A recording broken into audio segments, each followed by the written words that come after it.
महज 30 मिनट में अमेरिकी सेना ने वेनेजुएला में जो कार्रवाई की उसे जानकर दुनिया दंग है। कई देशों को यकीन नहीं हो रहा कि भला किसी देश में एयर स्ट्राइक कर उस देश के राष्ट्रपति और उनकी पत्नी को ही कोई सेना महज 30 मिनट में अगवा कर ले जा सकती है और वहां की आर्मी देखती रह जाती है। आखिर कैसे? सिर्फ 30 मिनट में किसी देश में ऑपरेशन को अंजाम देना आसान हो सकता है, लेकिन किसी देश में हमला कर उस देश के राष्ट्रपति और उनकी पत्नी को ही उठा लाना, ये सोचकर ही किसी भी देश की सांसें उचक सकती हैं। लेकिन अमेरिकी सेना की स्पेशल यूनिट डेल्टा फोर्स ने ऐसा कर दिखाया। आखिर कैसे चलाया गया ये पूरा ऑपरेशन? क्योंकि किसी देश पर हमला और फिर उस देश के राष्ट्रपति को उसकी पत्नी समेत उठा लाना कोई मामूली बात नहीं, वो भी महज 30 मिनट के अंदर। जरा सोचिए, इसके पीछे कितनी बड़ी तैयारी की गई होगी, कितने बड़े स्तर पर जानकारियां जुटाई गई होंगी। और इस ऑपरेशन से पहले वेनेजुएला में हर उस जगह को निशाना बनाया गया जो इस ऑपरेशन में अड़चन पैदा कर सकते थे।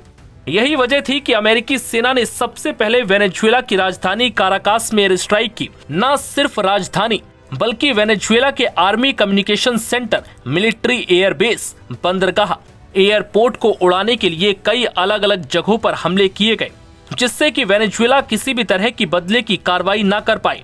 और इससे पहले कि वो इन हमलों को समझ पाए, उससे पहले ही सेना का ध्यान भटकाकर उस देश के राष्ट्रपति को अगवा कर अमेरिका ले आए, वो भी महज 30 मिनट में। आइए जानते हैं इस वीडियो में कैसे चलाया गया ये पूरा ऑपरेशन। अमेरिकी राष्ट्रपति ट्रंप के इस मिशन का नाम एब्सोल्यूट रिजॉल्व बताया गया। जानकारी के मुताबिक इस ऑपरेशन की तैयारी कई महीनों से चल रही थी।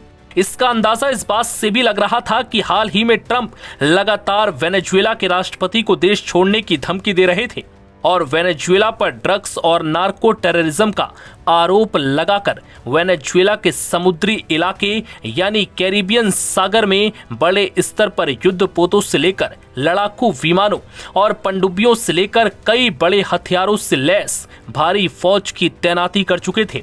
इतने बड़े स्तर की तैयारी देखकर इस बात का आभास हो चुका था कि ट्रंप अब सिर्फ डराने के मूड में नहीं है, बल्कि वो कुछ बड़ा करने जा रहे हैं। हालांकि ट्रंप के इस ऑपरेशन की भनक किसी को नहीं थी। ऐसा लग रहा था कि मानो ट्रंप युद्ध की तैयारी कर रहे हों। लेकिन किसे पता था कि ऐसी तैयारी का दिखावा कर ट्रंप ने इसके पीछे एक बड़ा प्लान तैयार कर रखा है, और वो भी महज 30 मिनट में राष्ट्रपति निकोलस मादुरो को अगवा करने का। इस ऑपरेशन से पहले अमेरिकी सेना धीरे धीरे वेनेजुएला के तट के आसपास अपनी मौजूदगी बढ़ा रही थी, जबकि अमेरिकी खुफिया एजेंसियां राष्ट्रपति निकोलस मादुरो की दिनचर्या पर लगातार नजर बनाए हुए थी। मादुरो कहां जाते हैं, किससे मिलते हैं और उनकी गतिविधियां क्या हैं, हर पहलू पर बारीकी से निगरानी की जा रही थी। खुद राष्ट्रपति ट्रंप ने दावा किया कि अभ्यास के लिए अमेरिकी एजेंसियों ने मादुरो के आवास का एक मॉडल भी तैयार किया था। CBS न्यूज की रिपोर्ट के मुताबिक राष्ट्रपति ट्रंप ने शुक्रवार रात 10:46 पर इस ऑपरेशन को अंतिम मंजूरी दी थी। अमेरिकी सेना के अनुसार इसके बाद अमेरिकी विमान वेनेजुएला के हवाई क्षेत्र में दाखिल हुए। सभी विमान बेहद निचली उड़ान भर रहे थे ताकि उन्हें ट्रैक न किया जा सके। जानकारी के मुताबिक करीब 150 अमेरिकी एयरक्राफ्ट इस मिशन का हिस्सा थे। इसी दौरान अमेरिका के डेल्टा फोर्स के कमांडोज ने राष्ट्रपति मादुरो के आवास को घेर लिया।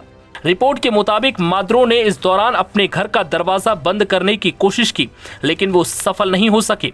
इसके बाद अमेरिकी हेलीकॉप्टर के जरिए मादुरो और उनकी पत्नी को वेनेजुएला से बाहर ले जाया गया। उन्हें पहले एक सुरक्षित स्थान पर रखा और फिर न्यूयॉर्क लाया गया। न्यूयॉर्क पहुंचने के बाद उन्हें ड्रग एनफोर्समेंट एडमिनिस्ट्रेशन यानी DEA कार्यालय ले जाया गया।